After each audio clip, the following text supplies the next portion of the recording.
সেই স্বপ্ন, সেই আহ্বান জানিয়ে আমার কথা এখানে শেষ করছি। আমার তৌফিক ইল্লা বিল্লাহ। আসসালামু আলাইকুম ওয়া রাহমাতুল্লাহ।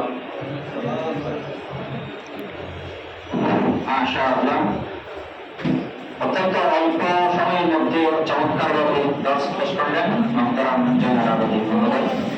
ইতিমধ্যে আমাদের মাঝে উপস্থিত হয়েছেন বাকলিয়া থানার মোহতারাম সংগ্রামী আমির জনাব অধ্যক্ষ মোহাম্মদ সুলতান আহমেদ ভাই।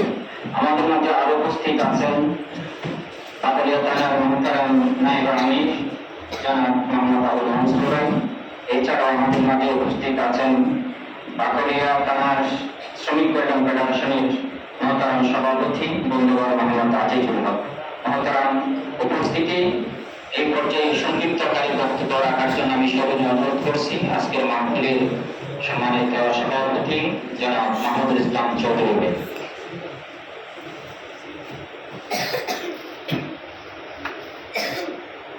দুঃখিত, আমাদের আজকের প্রধান অতিথি বাকলিয়া থানার মোহতারাম আমির অন্যত্র গুরুত্বপূর্ণ প্রোগ্রাম থাকার কারণে এখন আমরা অনেকেই আপনার সুযোগ দিচ্ছি।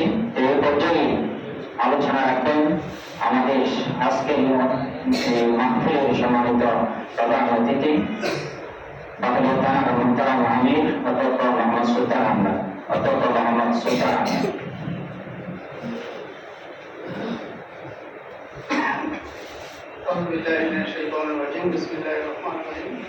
আমার নাম হচ্ছে সুলতান আহমদ, অধ্যক্ষ মোহাম্মদ সুলতান আহমদ না, আমার নাম হচ্ছে সুলতান আহমদ। আলহামদুলিল্লাহ, আলহামদুলিল্লাহ রাব্বিল আলামিন, সালাতু ওয়াসসালামু আলা রাসূলিল কারীম।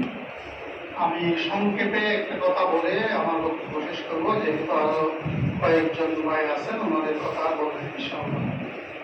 সম্মানিত উপস্থিতি, ইতিমধ্যে আপনারা শুনেছেন যে দাস পেশ করেছেন মাওলানা সাহেব, যে রমজান হচ্ছে তাকওয়া অর্জনের মাস।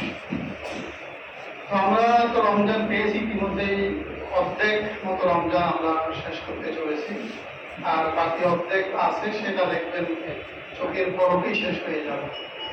হয়তো দেখবেন মার্কেটিং, বাজার সাজার এগুলো করতে করতেই এই বাকি রমজানগুলো চলে যাবে, আমরা টেরও পাবো না। তো নির্বাচনী একটা বিশাল কর্মযজ্ঞ শেষ করে রমজান এসে যাওয়ায় আমরা অন্যান্য বারের মতো এবার রমজানের স্বাভাবিক প্রস্তুতিটা আমরা নিতে পারি। তো সেই কারণে আমাদের শুরুর দিকে রমজানগুলো আমরা অন্যান্য বার যেই তাকওয়া, যে মান, যে আন্তরিকতা, যে একটা পরিবেশ নিয়ে আমরা শুরু করি, সেটা আমরা এবার না পাওয়াতে আমাদের রমজান অন্যান্য বারের তুলনায় এবার শুরুটা যেমন ঠিকভাবে হয় নাই এবং শেষটাও মার্কেটিংয়ে চলে যাবে। মাঝখানে আমরা হয়তো আর কয়েকটা রমজান পাবো, যেগুলো আমরা রমজানের উদ্দেশ্য বাস্তবায়নে, রমজানের লক্ষ্য বাস্তবায়নে আমরা সময় দিতে পারবো।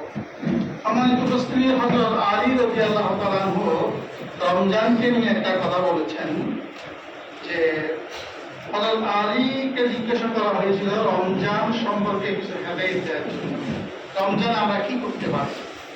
হযরত আলী জবাব বলেছিলেন, রমজান হচ্ছে তাকওয়ার মাস, আর তাকওয়া হচ্ছে আল্লাহকে ভয় করা। আল্লাহকে তো আমরা ভয় করি, এখানে জিজ্ঞেস করে আমরা আল্লাহকে ভয় করি কিনা, সবাই হাত তুলবে আমরা আল্লাহকে ভয় করি। যদি জিজ্ঞেস করা হয় আল্লাহকে ভয় করেন এরকম কেউ আছেন কিনা, একজনও হাত তুলবেন না। আমরা সবাই আল্লাহকে ভয় করি, কিন্তু আল্লাহ